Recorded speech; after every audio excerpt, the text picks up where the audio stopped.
He grew up in the slums of a war-torn country, became the best footballer in the world, and then went on to become the president of his nation. The story of George Weah is unlike any other in the history of sport.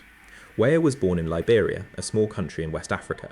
He grew up in deep poverty, in a crowded slum, in a nation that would be torn apart by civil war during his lifetime. His beginnings could hardly have been humbler. There were no academies, no riches, no clear path to the top, just a talented boy playing football on rough ground, dreaming of something more. His talent was undeniable. Powerful, quick, and skillful, Weah stood out wherever he played. Slowly, his ability carried him out of Liberia and toward the football world of Europe. A famous manager spotted his potential and brought him to Europe. It was the break he needed. From the slums of Liberia, Weah suddenly had a stage on which to show the world his gift. He rose quickly, starring in France, most notably at Paris Saint-Germain. There he became a sensation, a striker of power and grace, who scored spectacular goals and terrified defences. Then came a move to AC Milan in Italy, one of the greatest clubs in the world. At Milan, Weah reached the very peak of the game, competing with and beating the best players on earth. He scored one goal that summed up his brilliance. Collecting the ball deep in his own half, he ran the entire length of the pitch, past defender after defender, before finishing calmly. That solo goal from a big powerful striker was breathtaking. It showed he was not just strong, but genuinely gifted, capable of moments that few forwards in history could match. In 1995, his brilliance was formally recognised. George Weah was named the best player in the world, winning the Ballon d'Or. It was a landmark, historic achievement. Here is what makes it so significant. Weah remains the only African man ever to win that award. For a whole continent often overlooked by European football, he was a symbol of pride and possibility. He carried that responsibility with grace. Weah knew he represented more than himself. He was an inspiration to millions of African children who now dared to dream of following his path. His rise inspired a whole generation of African footballers. Players who followed him to Europe often cited Weah as the proof that talent from the continent could conquer the very top.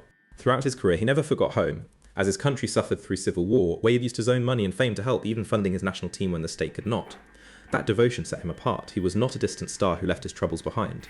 He stayed connected to Liberia, using his success to try to help the people he had grown up among. He also showed what a footballer's platform could be worth.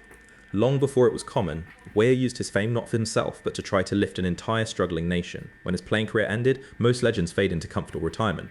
Weah did the opposite. He turned to politics, determined to serve the country that had shaped him. It was a long, difficult road. Politics is brutal, and early attempts fell short, but Weah persisted, building support and refusing to give up on his goal of leading his nation. Finally, in 2017, he won. George Weah, once a boy from the slums, was elected president of Liberia. A footballer had risen to lead an entire country. It was almost unbelievable. Think about the full arc of that life. From deep poverty to the best footballer in the world to the leader of a nation. No athlete in history has travelled a journey quite like it.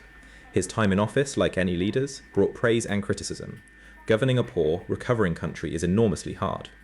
But the mere fact of his journey remains extraordinary. Here is my honest opinion. George Weah has the most remarkable life story in football, on and off the pitch.